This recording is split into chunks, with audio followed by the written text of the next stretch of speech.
¿Cómo están? Les queremos dar la bienvenida a una nueva conversación de este ciclo de entrevistas con distintos investigadores académicos de la Universidad Católica de la Santísima Concepción, con quienes queremos relevar su trabajo, contar un poquito lo que hay detrás de cada una de las investigaciones y conocer también cómo estas investigaciones y estos descubrimientos, los avances, el desarrollo investigativo también ataca y va directamente a temas de interés, de la contingencia, de nuestro día a día. Esta conversación la iniciamos con el doctor Rafael Aranguis Muñoz, ingeniero civil, licenciado en Ciencias de la Ingeniería, jefe del programa del doctorado en Ingeniería y doctor en Ingeniería de la Universidad de Waseda de Japón.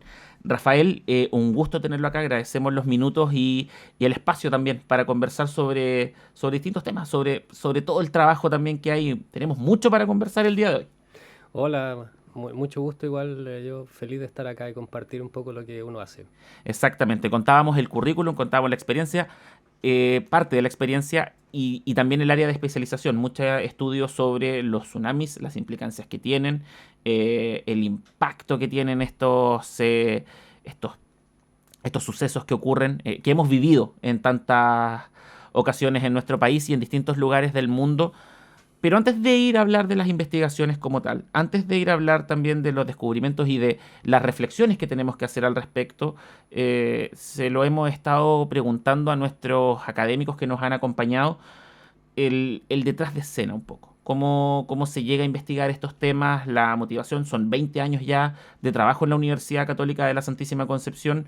Lo primero es cómo se llega a investigar estos temas en particular, porque además alguien que venía de la ingeniería, no hay mucha investigación de la ingeniería aplicada o asociada, al menos acá en la zona y en el país también, vinculada a la investigación de este tipo de fenómenos. Cuéntame un poco cómo parte, cómo se abre ese interés primero. Bueno, la historia es un poco larga, trataré de resumirla, pero yo cuando entré a trabajar acá a la universidad estaba recién partiendo la carrera de Ingeniería Civil y estaba enfocada netamente en docencia. ¿Ya? Y me tocó a mí el momento en que la universidad decide hacer este cambio de pasar de una universidad como solo docente, enfocada en docencia, a una universidad más compleja. Y eso implicaba que muchos académicos nos fuéramos a perfeccionar.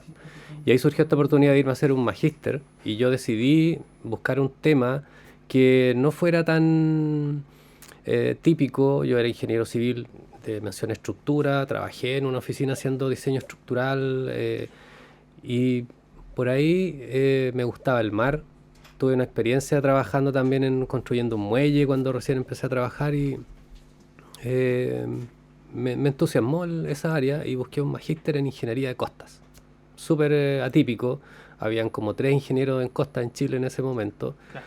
Y ahí descubrí todo un mundo.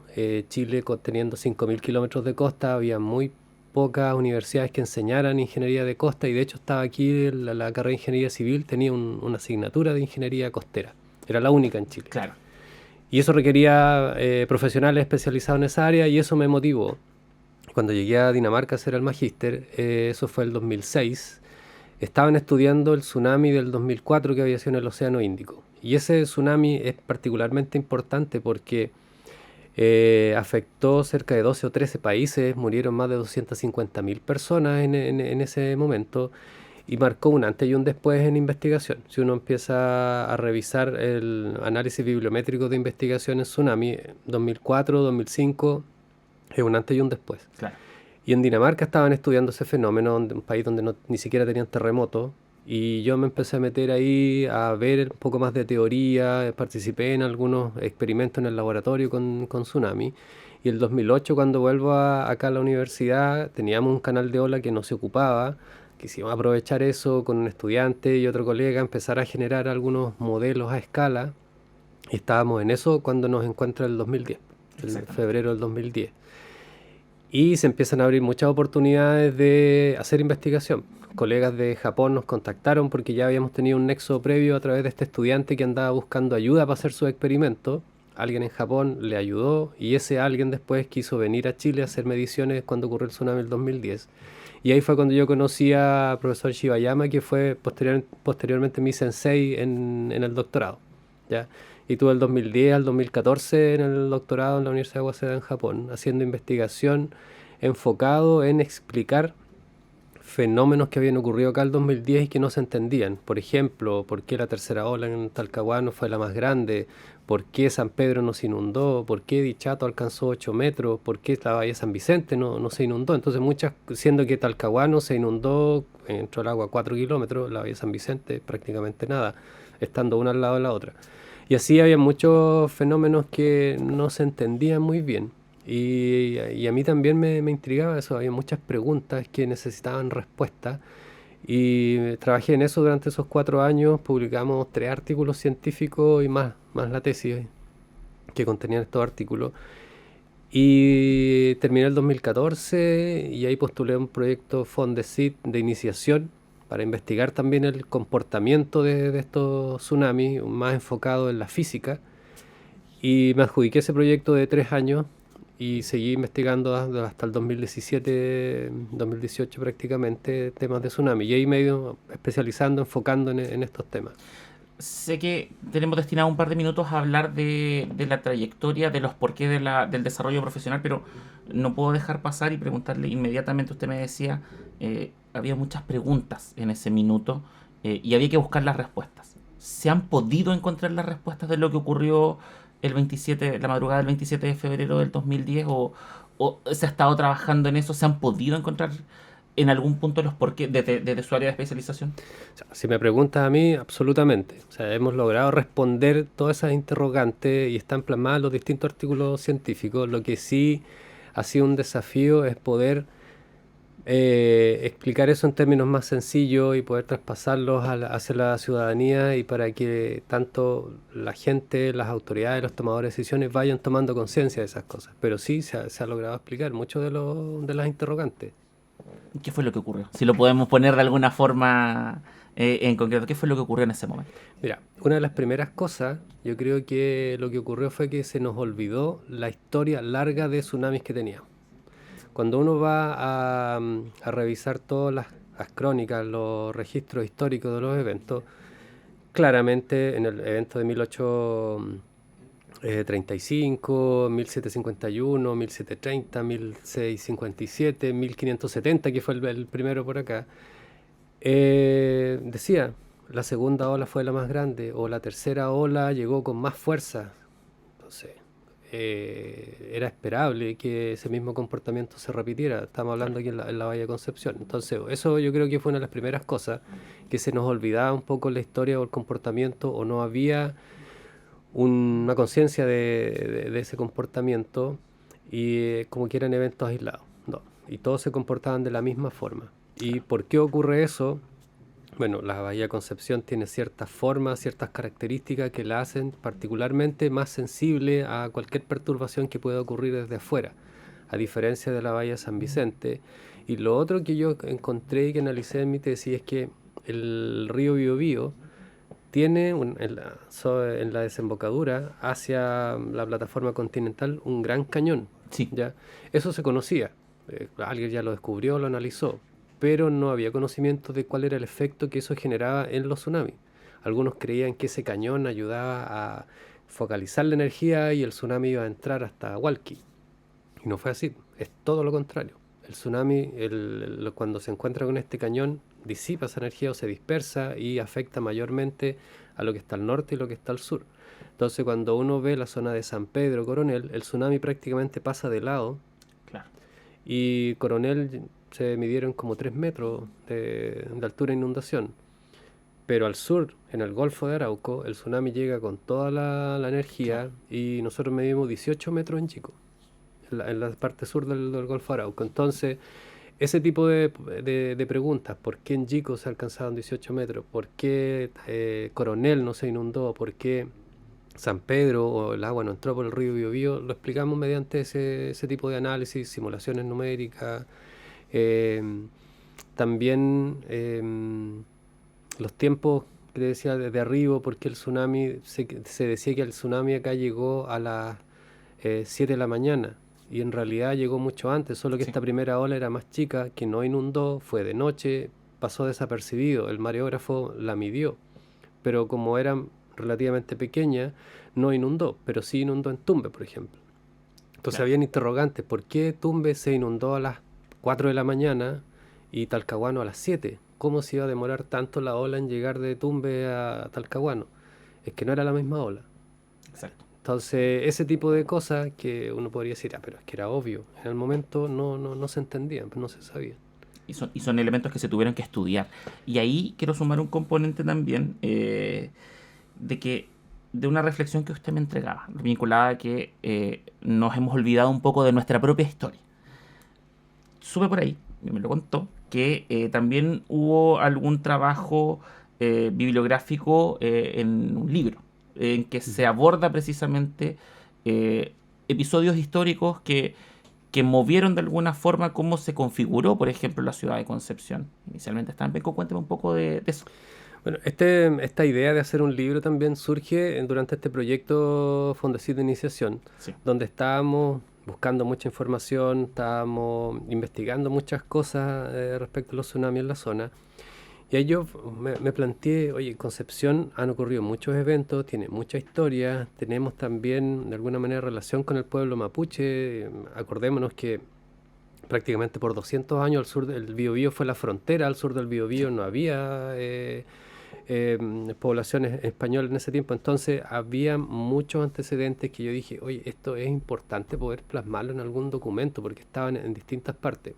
Y ahí surge esta idea del libro con solamente investigadores de acá, de la zona, distintos capítulos, uno de la historia de Concepción, del legado mapuche, de la física de tsunami, los terremotos, aspectos también de la psicología, los efectos que puede generar en la salud mental de las personas, entonces incluso también la planificación urbana, todo en torno al tema tsunami. Exacto. Y ahí quisimos en la parte histórica, quisimos resaltar esto de cómo Concepción ha sido moldeado un poco por los terremotos y tsunamis. O sea, yo creo que a veces los jóvenes, yo lo planteo en mis cursos, no se acuerdan o no saben por qué nos llamamos penquistas. O sea, Sí. sí, Concepción se trasladó, ya, pero ¿por qué? Después del cuarto terremoto y tsunami que afecta a la ciudad de Concepción en ese tiempo. Era una ciudad no, uno no dimensiona cómo fue Concepción en ese tiempo, porque uno no sabe que varios los gobernadores del Reino de Chile en ese tiempo, en el periodo español, vivían y están enterrados ahí en En Penco. Penco, O exacto. sea, para que tú dimensiones la importancia que tenía Concepción en ese tiempo, una de las primeras universidades de Chile estuvo ahí. Entonces, la ciudad, cómo iba creciendo, cómo se iba desarrollando y cómo se va viendo mermada también por estos constantes eventos de terremoto y tsunami, más el asedio del pueblo mapuche por recuperar su territorio. Entonces, hay todo un tema ahí que era importante destacar. Y Talcahuano, cuando se traslada a esta ciudad, Talcahuano surge como el puerto de Concepción. O sea, Exacto. el origen de Talcahuano es de alguna manera ocasionado por estos terremotos y tsunamis. Entonces, de alguna manera el desarrollo de las ciudades de Concepción sobre todo, tiene que ver un poco con los tsunamis, ya que Concepción se traslada y esa es la primera medida de mitigación en la historia de Chile que se toma frente a un evento de tsunami, trasladar una ciudad completa. O sea, Claro. eso se ha hecho después, sí, se hizo con Tolten, Nueva Tolten, por ejemplo, en el Pero 60. nunca en la dimensión que se... Esta fue la primera. Exacto. Estamos hablando de 1751, por diversos motivos políticos, sociales, se concretó en 1764, pero esa es la primera vez que se traslada una ciudad completa de las dimensiones que tenía Concepción en ese tiempo, con la importancia que tenía. Y ahí también partí en un tema, me fui a otro, pero vamos a ir volviendo para ir encauzando la conversación. Eh, ¿Estamos preparados para un próximo terremoto? A raíz de toda esta primera conversación que estamos teniendo respecto a lo que hemos vivido, a lo que ha estudiado, ¿estamos preparados hoy en caso que nos tocara? Yo creo que sin duda estamos más preparados que como estábamos en el 2010. Ya, si bien el 2010,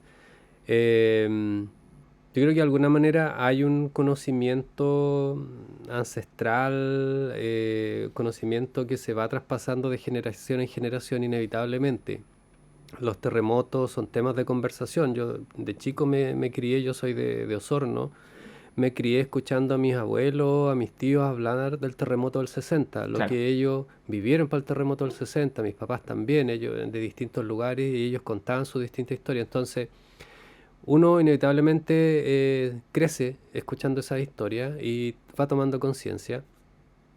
Y ahora últimamente yo he visto también que está haciendo tema en, no sé, en la televisión, hay, no sé, telenovelas, por ejemplo, películas que incluyen estos temas como más cotidianos. Entonces claro. la gente los va asimilando de mucho mejor manera.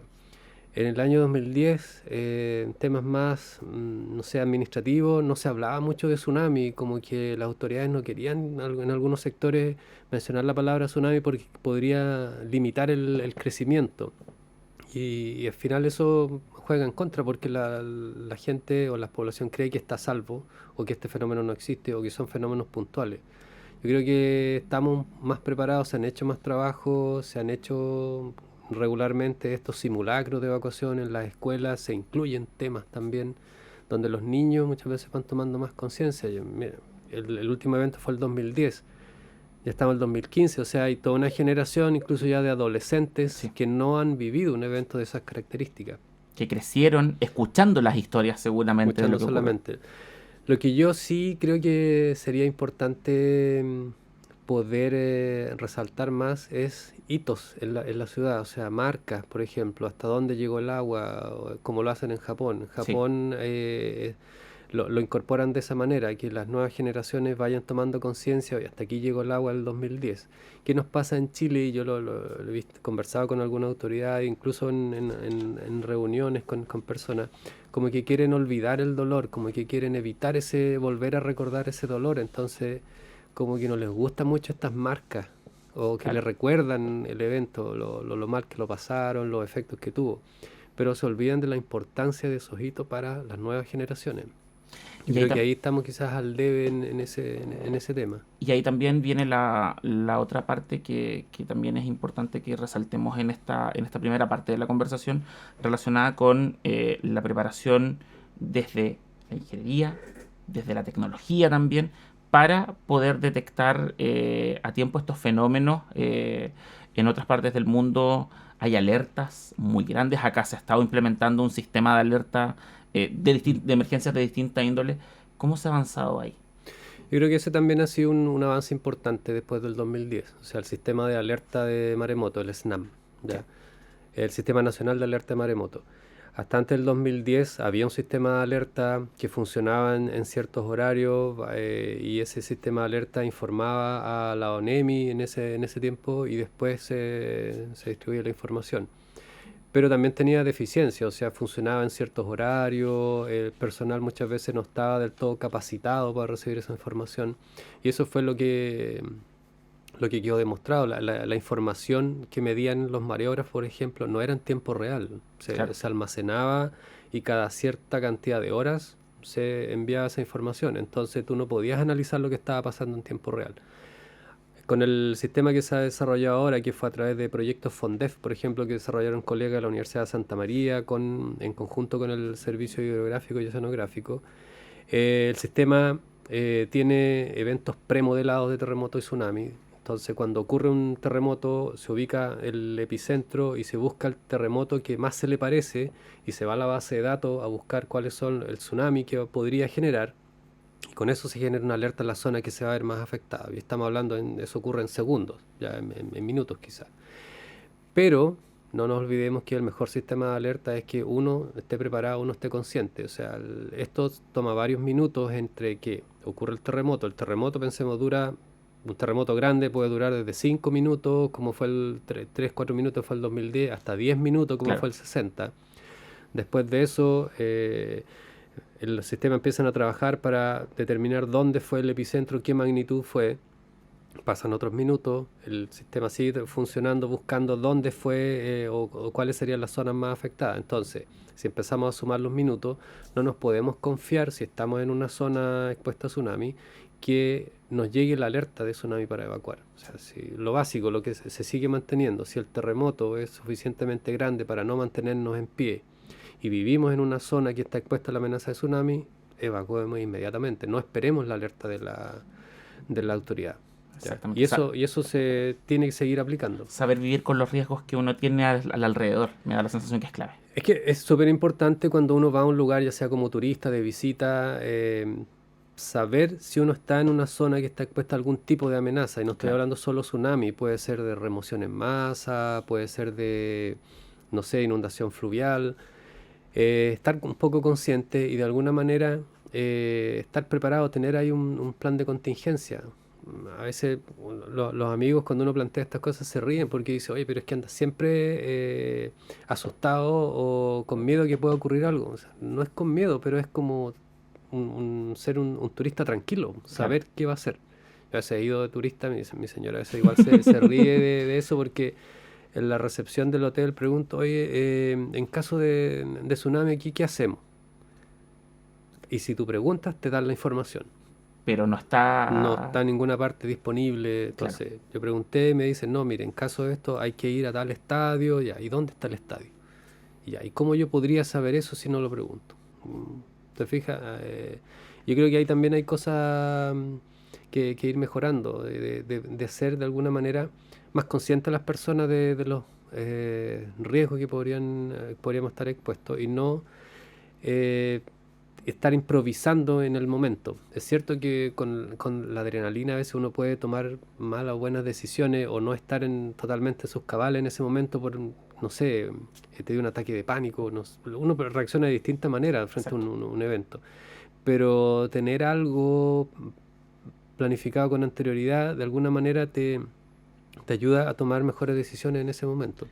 Exactamente, continuamos la conversación con el doctor Rafael Aranguis Muñoz en este ciclo de conversaciones con académicos de la Universidad Católica de la Santísima Concepción y quiero que pasemos a un segundo punto, pero voy a volver al inicio de la conversación. Yo le he preguntado un poco de la trayectoria académica y una parte importante de ese trabajo o una parte también clave en su trayectoria académica ha estado vinculada también al trabajo a equipos de trabajo. A equipos de trabajo también con académicos e investigadores de otros lugares del mundo. Usted además alguien que ha estado en distintas partes del mundo, Alemania, Japón, distintos países, eso es una parte clave y fundamental del trabajo investigativo.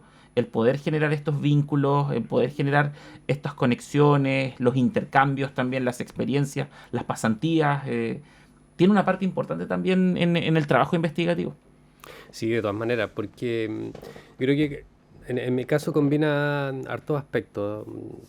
A mí una de las cosas que me gusta de la investigación es que uno siempre está estudiando cosas nuevas y además me toca viajar harto. Sí. Y son las dos cosas que a mí más me encantan, o sea, estudiar y viajar. Y en la universidad me permite hacer eso. Y el viajar no es solo por conocer un lugar, o sea, es ir a algún congreso, por ejemplo, ir a una pasantía y uno va combinando cosas y va conociendo nueva gente y ahí uno va armando esta red de trabajo. Con el grupo donde yo hice el doctorado en Japón, ellos también trabajan con muchas otras personas en distintas instituciones y eso me ha permitido también ir vinculándome con esa red. Y en un congreso, cuando uno va, no es que uno va a presentar su trabajo y se viene, no es que uno va a mostrar lo que está haciendo, Claro. sino que uno va también a ponerle rostro muchas veces a ese nombre en el paper, esa persona y puede interactuar.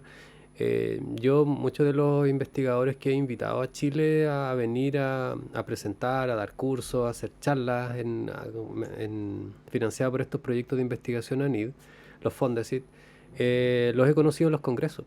Los he conocido en los congresos, ir, presentarse, conversar, temas afines, hay ideas afines de investigación, entonces con este afán de colaborar, de, de hacer investigación conjunta, y para ellos es súper atractivo venir a una zona que ha sido afectada por tsunami, ver la zona de reconstrucción, entonces eso ha permitido el ir también armando esta red de trabajo.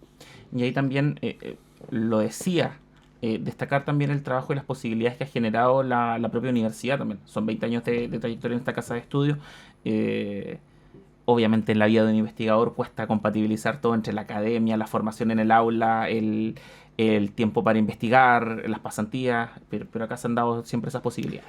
Sí, bueno, yo decidí trabajar en esta universidad, entonces yo de alguna manera soy el que ha tomado la decisión de perfeccionarme, de trabajar en el tema tsunami y la universidad acá ha dado esas posibilidades y yo decidí quedarme teniendo también otras oportunidades. Yo finalmente decidí trabajar acá. Hay un desafío también, no solo de la investigación que uno está haciendo, sino que también el trabajar con jóvenes que estudian acá en la universidad es un desafío para mí el poder ser parte de su formación, Claro. ser parte de esa historia de vida, porque no es solo un estudiante que viene, se titula y se va, o sea, son historias de vida de muchos estudiantes que uno de alguna manera va siendo parte y a veces es bonito cuando uno se los encuentra en algún aeropuerto por ahí y te saludan, te llaman y tú estás viendo, tú ves que hoy están trabajando en tal parte, les ha ido súper bien y se acuerdan todavía de las historias de la universidad. Entonces uno también va siendo parte de esas vidas, po, de esa formación que recibieron de la universidad. Exactamente. Y parte de ese trabajo investigativo, de esas posibilidades que se han generado también al interior de esta casa de estudio, están plasmadas también en el último Fondesit, que se estuvo Ujú. trabajando. Bien interesante, bien potente. Se cerró hace poquito, mes de marzo, si no me equivoco. Sí. Y contemos un poco qué fue lo que se trabajó en esa investigación fundamentalmente. Bueno, este es un fondo irregular de 4 años que para mí fue como retomar un poco la ingeniería y combinar la parte más hidráulica, que es el tsunami, con la estructural, que es un poco mis orígenes. Entonces Claro, me permitió combinar estas dos áreas, porque el proyecto anterior, el Fondesit de iniciación, fue más orientado a la física del tsunami. Era un poco más geofísico, oceanográfico, no tanta ingeniería propiamente tal. Pero este fondo sí, donde estábamos estudiando la socavación que se genera alrededor de los edificios, o sea, la erosión del suelo en un edificio que va a generar, por ejemplo, que el edificio se vuelque o se claro, hunda a causa del tsunami. Se ha observado, por ejemplo, en el terremoto del 2010, incluso en el terremoto de Japón, que los edificios podían resistir muy bien el terremoto, pero el efecto del tsunami empezaba a erosionar el suelo alrededor y el edificio terminaba volcándose, hundiéndose, incluso los muros de contención terminaban fallando producto de esa erosión. Y es un tema que no está muy abordado todavía a nivel mundial. De hecho, somos como 3 o 4 personas en el mundo que estamos investigando ese tema en particular, de la socavación por sí. tsunami. ¿Y qué es lo que hicimos en este proyecto acá en la universidad? Fue aprovechar el canal de ola existente. Nosotros nos tocó trasladarlo de un edificio a otro en el 2021, que yo me adjudiqué el proyecto. Se inauguró también el edificio de ingeniería, el San José Obrero. Perfecto, sí. Entonces nos tocó trasladar el canal de ola con los estudiantes, montar los vidrios, arreglar los extremos, montar el motor, la paleta. Y luego el proyecto venía la modificación que era generar un sistema de bombas para poder simular este tsunami a escala del laboratorio en los 20 metros que tiene el canal. Una de las grandes dificultades que tiene simular el tsunami en el laboratorio es que tiene una amplitud relativamente pequeña, pero una longitud de onda muy grande. Claro. En Alemania lo han logrado simular en un canal de ola de 300 metros. O sea, es impensable, presupuesto latinoamericano, tener un canal de 300 metros. Estamos hablando 3 cuadras de Exacto. Concepción Centro, un canal de ola. Es impensable. ¿Ya? Y ese canal en Alemania está pensado para hacer mucha investigación de oleaje, no solo tsunami. Entonces, a mí se me ocurrió un sistema acá con estas bombas, con compuertas, con un sistema de control y logramos solicitar una patente también por ese sistema porque generábamos el tsunami a escala, tanto la inundación como la retirada del tsunami. Claro. ¿Cuál era la dificultad? Cuando todos los otros grupos que han investigado tsunami generan el tsunami con una paleta, con una ola solitaria, que puede durar 4 o 5 segundos la inundación. Si eso tú a escala lo llevas al tsunami real, estamos hablando de 15 a 20 o 30 segundos. Tsunami no tiene 30 No, segundos, tiene 15 minutos, 45 minutos, incluso hasta 90 minutos en la Bahía de Concepción. Entonces, con el sistema que diseñé acá, logré tener un tsunami de 380 segundos, que esos perfecto. escalados son 45 minutos, 90 minutos, incluso si lo logro modificar algunas variables. Entonces eso responde mucho mejor a las variables hidrodinámicas de un tsunami real a escala. Y con eso hice los experimentos, tuve resultados bien buenos, comparables con lo que han hecho en otros lados, que extiende un poco más el conocimiento que teníamos de este fenómeno.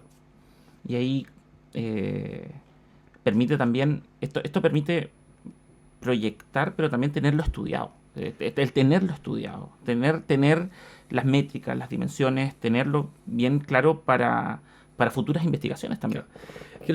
El objetivo final, podríamos decir, de este tipo de investigaciones, además de conocer o entender mejor el fenómeno, es proponer métodos de diseño que permitan proteger una estructura frente a un eventual tsunami. Claro. Ya, si la estructura ya resistió al terremoto, que es principalmente el caso chileno, por lo que vimos en el 2010, evitar que además falle por el efecto del tsunami. Entonces, estas investigaciones, entender el fenómeno, ver cuáles son las variables que están involucradas, permite proponer métodos de diseño, cuáles son los elementos que hay que tener en cuenta a la hora de hacer este diseño de un edificio. Y eso lo vamos complementando con investigaciones que van haciendo distintos grupos. Como decía antes, hay poca investigación, un solo manual o código de diseño menciona la socavación por tsunami, que es el de Estados Unidos, y da una ecuación bien simple que, de acuerdo al análisis que hemos hecho, subdimensiona o subestima la socavación. O sea, podría quedar corto de alguna manera al hacer el diseño con ese método.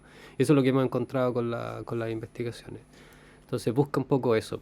El objetivo final es poder traspasar esto a los tomadores de decisiones, a los ingenieros que diseñan, a los que construyen, cuáles son las medidas de mitigación que se deben tomar para crear de alguna manera estructuras más resilientes frente a este tipo de eventos. ¿Y ahí han identificado que hay una brecha respecto a lo que se está haciendo hoy acá a nivel nacional?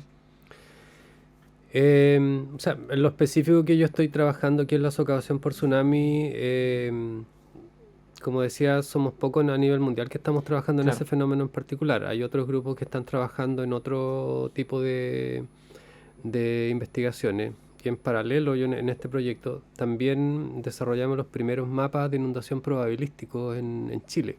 Perfecto. O sea, los mapas de inundación, ¿qué son? Son mapas donde te muestran la extensión que tendría el tsunami o la zona que inundaría un tsunami, con distintos niveles de profundidad. Pero las personas, incluso los tomadores de decisiones, creen que todos los tsunamis van a generar esa área o esa es el área que se inunda. Pero la verdad, cuando uno va al método, cómo se obtuvo ese mapa, es un terremoto que se asumió y se simuló. Cuando tú haces un diseño, en realidad tú lo que buscas es, de alguna manera, jugar con las probabilidades. ¿Cuál es la probabilidad de que esta estructura falle frente a un evento? Y tú buscas ese evento y tú trabajas con la probabilidad, no con el peor evento, que es un poco lo que tienen estos mapas de inundación que del Servicio Hidrográfico y Oceanográfico, que define un gran terremoto y obtiene el mapa de inundación, pero es un evento muy grande. Exacto. Que para evacuación de personas está bien, pero si tú lo quieres ocupar para diseño estructural o planificación urbana, son extremadamente exigentes desde ese punto de vista, porque tendrías que diseñar estructuras muy grandes, muy costosas, que a la larga sería muy difícil financiarlas. Y ese costo se le va a traspasar al usuario final, en definitiva. Entonces, y ahí uno tiene que jugar un poco con esas probabilidades. O sea, para diseñar para el terremoto, aquí en Chile no diseñas tampoco para el terremoto más grande que podría ocurrir. Tú diseñas para un terremoto con ciertas características que tiene una determinada probabilidad de ocurrencia en un periodo de tiempo. Exacto. Entonces, ¿podría venir un terremoto más grande? Sí. ¿Y podría fallar la estructura? Sí. Pero estamos apostando a esa probabilidad. Exactamente. También, y me quedan algunos minutos para conversar sobre otro proyecto, Fondesit, donde usted colaboró como co-investigador, vinculado más también a aspectos relacionados con la resiliencia ante los tsunamis. Entiendo que ahí hay una colaboración que se generó como parte de este trabajo investigativo. Cuénteme en unos minutos qué es lo que se trabajó ahí y el aporte también en esa investigación. Bueno, en ese proyecto sobre resiliencia comunitaria frente a tsunami, colaboré con la investigadora Paula Villagra, que es de la Universidad Austral.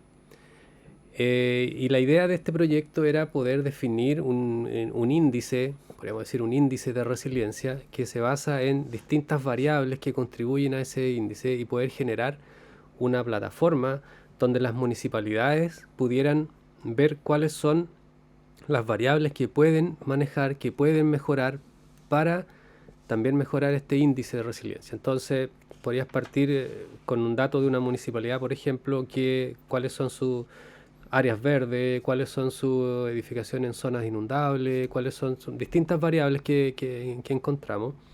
Y ellos pueden ir jugando con eso. Claro. Ya, vamos a cambiar esto, vamos a sacar esto de aquí, vamos a extender la ciudad para acá, no sé, como un juego prácticamente.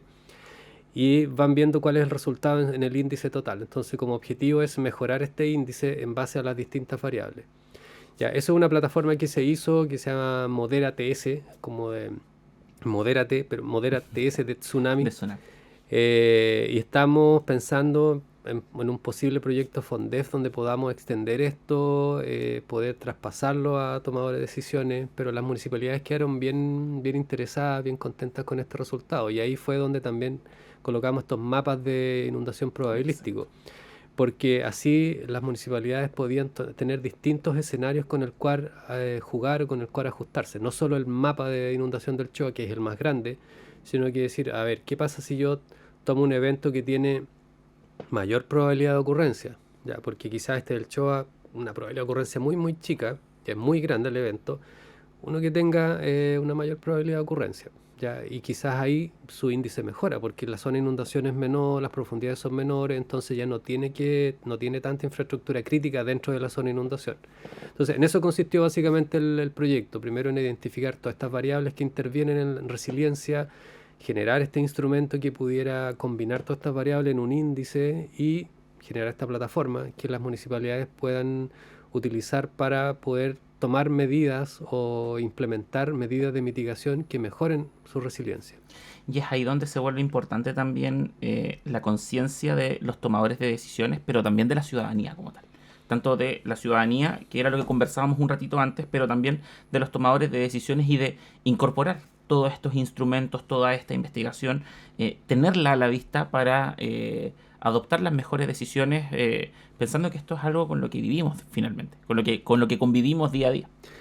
Sí, de todas maneras hay un rol importante en los tomadores de decisiones, los que trabajan ahí en primera línea, podríamos decir, tomando estas decisiones, porque ellos tienen que convivir con todas las amenazas, no solo con tsunami. Exacto. O sea, en una ciudad, no sé, pensemos aquí en un Concepción o pensemos en un Talcahuano, además de tsunami podríamos tener remoción en masa, podríamos tener licuación, podríamos tener inundación fluvial, entonces varias amenazas, sin contar las antropogénicas por la zona industrial. Entonces varias amenazas que los tomadores de decisiones tienen que decidir y finalmente decir, no podemos vivir en ninguna parte, no es la solución.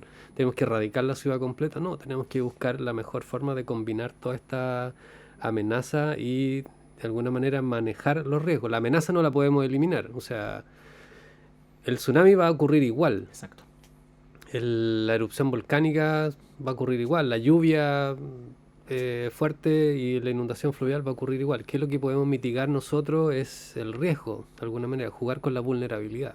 Entonces lo que buscamos al disminuir el riesgo es disminuir esta vulnerabilidad, la exposición que tenemos a esta amenaza.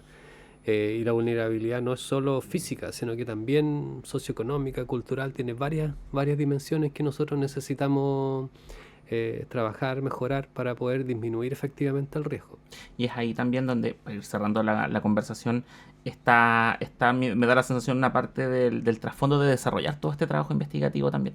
El entregar un aporte también, entregar un aporte a la ciudadanía, a la toma de decisiones y estudiar los fenómenos que están con nosotros, pero no pareciera que de repente hacemos vista gorda, como que no los vemos mucho. Es que eso es un poco lo que hay en el fondo del trabajo que uno hace. Uno no se dedica a la investigación solo porque me gusta, sino o porque hago como decía antes, porque me da la oportunidad de viajar o estudiar, que es lo que me gusta. En el fondo también está esto de poder contribuir al desarrollo de comunidades más resilientes, de contribuir de alguna manera al bienestar de la sociedad. Eso es como lo que a uno lo mueve en definitiva con estas investigaciones, porque no basta con que publique el artículo en inglés y es un número más que mejora mi currículum, Claro. pero eso después hay que poder bajarlo, explicarlo, traspasarlo. Entonces uno tiene que estar dispuesto también a hacer esa actividad, poder difundir, divulgar el trabajo que uno está haciendo. Y es parte de uno de los esfuerzos que hemos estado haciendo en este ciclo de conversaciones con académicos e investigadores de la Universidad Católica de la Santísima Concepción. Doctor Rafael Aránguiz, le agradezco enormemente los minutos, las reflexiones, los hallazgos también y todo el trabajo que se ha estado haciendo, que hemos podido contar a través de esta entrevista, que va a estar disponible en las redes sociales de la universidad y también la vamos a poder escuchar y poder ver. Le agradezco mucho, doctor Aránguiz. No, igual, muchas gracias por la oportunidad. Y los dejamos invitados a seguir conectados a través de las redes sociales de la UCSC y estar pendientes de este ciclo de conversaciones con académicos e investigadores de esta casa de estudios.